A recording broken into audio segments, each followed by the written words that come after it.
Hi, everyone. Today I'm going to be walking you through your duet and group scenes day number 14 assignment. Let's go ahead and get started.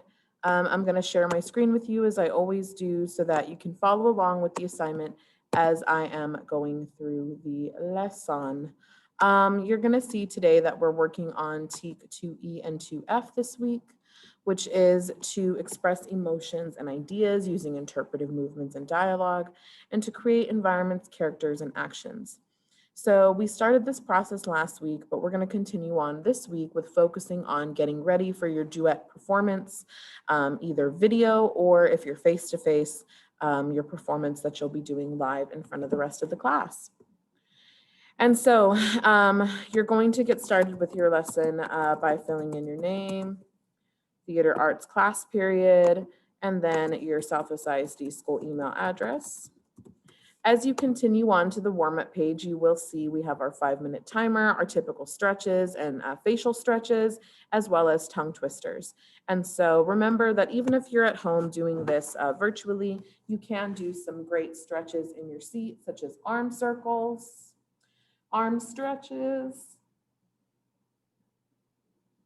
across the arm and over the head, as well as some neck rolls, neck stretches, shoulder stretches, as well as some seated stretches where you can kind of just lean over, stretch over the front part of your body. This is a good stretch for both your back and your hips. So take some time to do some stretches. You can mark off the ones we do in our daily class routine. Or if you did some of those stretches that I just did seated, you can also mark that you did seated stretches.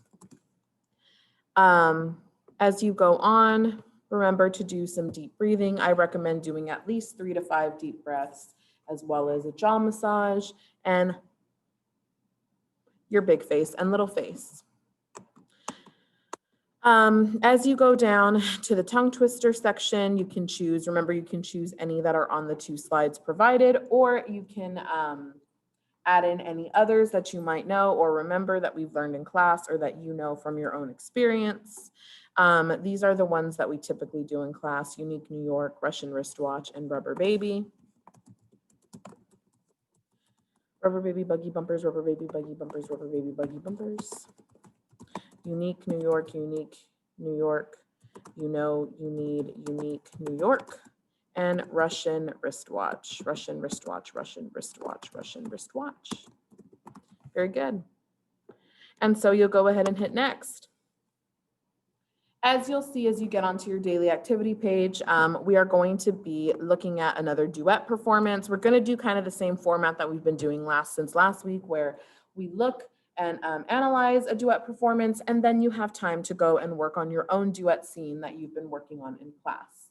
And so, again, we want to review the important ways that we show character during a performance is by using your voice, your body movements and facial expressions, levels in the scene to keep it interesting, and then proximity, near or far, to show the relationship between the 2 characters.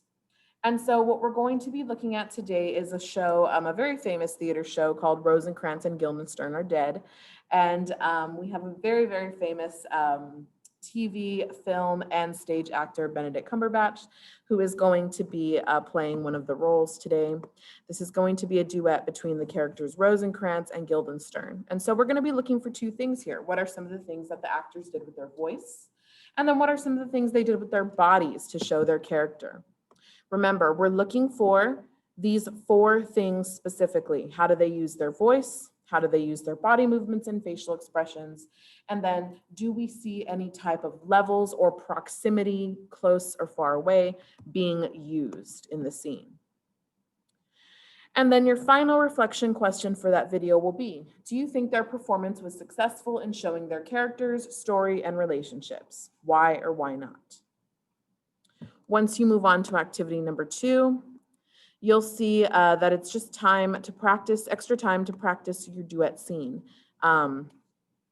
You can focus specifically on, as you're practicing, your memorization, making sure you know all your lines, your voice and your facial expressions. How can we tell what your character's feeling? and of course your blocking and your movement. Remember that I do have a video provided here for you, an example in case you're working by yourself of what it might look like when you're trying to play two different characters. I also have the link to the script here. And by the time you see this assignment, there will be a 15-minute timer so that you can keep track of about how long you've practiced for today. Once you're done practicing your duet scene, reviewing your lines, reviewing any blocking, facial expressions, or hand gestures you plan to use in your scene, you will answer the exit ticket question, which is, what do you think is the most challenging part of performing a duet and why? You'll put your opinion in the box provided and then click submit. Once you've done that, that's it. You're done for today. I hope this video was helpful to you. Remember, if you need help with your duet scene, you can always reach out to me on Remind text message, Google Classroom comments, email, or just by popping in on our live sessions during the day. All right, well, that's it for today, everyone. Remember, today's a great day. You are in control of you, and every day is a great day to try your best. I'll see you in the next video. Bye-bye.